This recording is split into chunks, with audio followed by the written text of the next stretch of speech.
Madam ಏನು soap ಕೊಟ್ರಿ madam ನೀವು? ನನ್ನ ಹುಡುಗಿ ಬಾಯಿಗೆ ಬಂದಾಗ ಬೈತಿದ್ದಾಳೆ ಗೊತ್ತಾ, ನಿಮ್ಮ ಸೋಪ್ನ ಯೂಸ್ ಮಾಡಿದ್ಮೇಲೆ ಏನೋ ಹಚ್ಕೊಂಡೆ ಅಂದ್ಬಿಟ್ಟು. ಇನ್ನು 3 ತಿಂಗಳಿದೆ ಮೇಡಮ್ ನನಗೆ ಮದುವೆ. ನನ್ನ ಮದುವೆ ಆಗೋ ಹುಡುಗಿ ಹೇಳ್ತಿದ್ದಾಳೆ, ಸ್ವಲ್ಪ ಕಲರ್ ಇಂಪ್ರೂವ್ ಆಗಬೇಕು, ಏನಾದರೂ ಹಚ್ಕೋ, ಸ್ವಲ್ಪ ಬೆಳ್ಳಗಾಗು ಅಂತ ಹೇಳ್ತಿದ್ಲು. ಸೊ ಅದಕ್ಕೆ ಒಂದು 6 ತಿಂಗಳಿಂದ ನಿಮ್ಮ ಒಂದು ಪ್ರಾಡಕ್ಟ್ನ ನಾನು ಕಂಟಿನ್ಯೂಸ್ ಆಗಿ ಹೇರ್ ಆಯಿಲ್ ಆಗಿರ್ಬೋದು, ಶ್ಯಾಂಪು ಆಗಿರ್ಬೋದು, ಸೋಪ್ಗಳನ್ನು ಯೂಸ್ ಮಾಡ್ತಾ ಬಂದಿದ್ದೀನಿ. ನಿಮ್ಮ ಒಂದು ಪ್ರಾಡಕ್ಟ್ಗಳ ಮೇಲೆ ಇರುವಂತಹ ನಂಬಿಕೆ ನನಗೆ ಬೇರೆ ಯಾವ ಒಂದು ಪ್ರಾಡಕ್ಟ್ಗಳ ಮೇಲೆ ಆ ನಂಬಿಕೆ ಅನ್ನೋದು ಇಲ್ಲ. ಸೊ ಆ ಕಾರಣಕ್ಕೆ ಮೇಡಮ್ ಯಾವುದಾದ್ರೂ ಸ್ವಲ್ಪ ಸ್ಕಿನ್ ಬೆಳ್ಳಗಾಗಬೇಕು, ಟ್ಯಾನ್ ರಿಮೂವ್ ಆಗಬೇಕು, ಯಾವುದಾದ್ರೂ ಸೋಪ್ ಅಥವಾ ಕ್ರೀಮ್ ಇದ್ದರೆ ಸಜೆಸ್ಟ್ ಮಾಡಿ ಅಂತ ಕೇಳಿದ್ದೆ. ನೀವು ಕೊರಿಯನ್ ಸ್ಕಿನ್ ವೈಟ್ನಿಂಗ್ ಸೋಪ್ನ ಸಜೆಸ್ಟ್ ಮಾಡಿದ್ರಿ. ಸುಮಾರು ಒನ್ ಮಂತಿಂದ ಯೂಸ್ ಮಾಡ್ತಿದ್ದೀನಿ ಮೇಡಮ್. ಸೊ ನನಗೆ ಅದರಲ್ಲೆಲ್ಲ ಇಂಟ್ರೆಸ್ಟ್ ಇಲ್ಲ, ನಾನು ಬೆಳ್ಳಗಾಗಬೇಕು ಅಂತೆಲ್ಲ. ನನ್ನ ಮದುವೆ ಆಗೋ ಹುಡುಗಿ ಕೇಳಿದ್ಲು ಅಂದ್ಬಿಟ್ಟು, ಸೊ ನಾನು ಸಹ ಕೂಡ ನಿಮ್ಮಲ್ಲಿ ಕೇಳಿ 2 ಸೋಪ್ನ ಯೂಸ್ ಮಾಡಿದ್ದಷ್ಟೇ.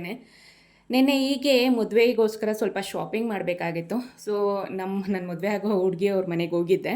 ನಮ್ಮದು ಆ್ಯಕ್ಚುಲಿ ಬೆಂಗಳೂರು, ನನ್ನ ಮದುವೆ ಆಗೋ ಹುಡುಗಿದು ಮೈಸೂರು. ಸೊ ಅದಕ್ಕೇ ನಾನು ಯಾವಾಗಲೋ ಒಂದು 15 ಡೇಸ್ 1 ಮಂತಲ್ಲಿ ಹೋಗ್ತೀನಿ. ಸೊ ಹೀಗೆ ಶಾಪಿಂಗ್ ಅಂತ ಹೋದಾಗ ನನ್ನ ಹುಡುಗಿ ನನ್ನ ಮುಖ ನೋಡಿ ಬಾಯಿಗೆ ಬಂದಾಗ ಬೈತಿದ್ದಾಳೆ, ಸ್ವಲ್ಪ ಕಲರ್ ಇಂಪ್ರೂವ್ ಮಾಡ್ಕೊ, ಸ್ವಲ್ಪ ಬೆಳ್ಳಗಾಗು ಅಂದರೆ ಈಗ ನನಗಿಂತ ತುಂಬ ಚೆನ್ನಾಗಿ ಬೆಳ್ಳಗಾಗ್ಬಿಟ್ಟಿದ್ಯಾ, ನಿನ್ನ ಸ್ಕಿನ್ ಮೊದಲು ನೋಡೋದಕ್ಕಿಂತ ಈಗ ತುಂಬ ಚೆನ್ನಾಗಿದೆ, ಏನು ಹಚ್ಕೊಂಡೆ ಹೇಳು, ನನಗೂ ಸಹ ಕೂಡ ಕೊಡಿಸು ಅಂತ ಫುಲ್ ಹಠ ಮಾಡ್ತಿದ್ದಾಳೆ. ಸೊ ಅವಳಿಗೂ ಸಹ ಕೂಡ ಕಳಿಸ್ಬಿಡಿ ಮೇಡಮ್, ಅವಳ ಅಡ್ರೆಸ್ನ ಸೆಂಡ್ ಮಾಡ್ತೀನಿ. ಸೊ ಅವಳಿಗೂ ಸಹ ಕೂಡ ನನ್ನ ಸ್ಕಿನ್ನ ನೋಡಿ ಅವಳಿಗೂ ಫುಲ್ ಶಾಕ್ ಆಗಿಬಿಟ್ಟಿದ್ದಾಳೆ. ಏನು ಇಷ್ಟೊಂದು ಬೆಳ್ಳಗಾಗ್ಬಿಟ್ಟಿದೆಯಾ, ಟ್ಯಾನ್ ಎಲ್ಲ ರಿಮೂವ್ ಆಗಿಬಿಟ್ಟಿದೆ, ಸ್ಕಿನ್ ಅಷ್ಟು ಚೆನ್ನಾಗಿದೆ, ಗ್ಲೋಯಿಂಗ್ ಆಗಿದೆ, ನೋಡಬೇಕು ಅನಿಸುತ್ತೆ ನಿನ್ನ ಮುಖನ ಈಗ ಅಂತ ಹೇಳಿದ್ಲು. ನನಗೂ ತುಂಬಾ ಖುಷಿ ಆಯಿತು.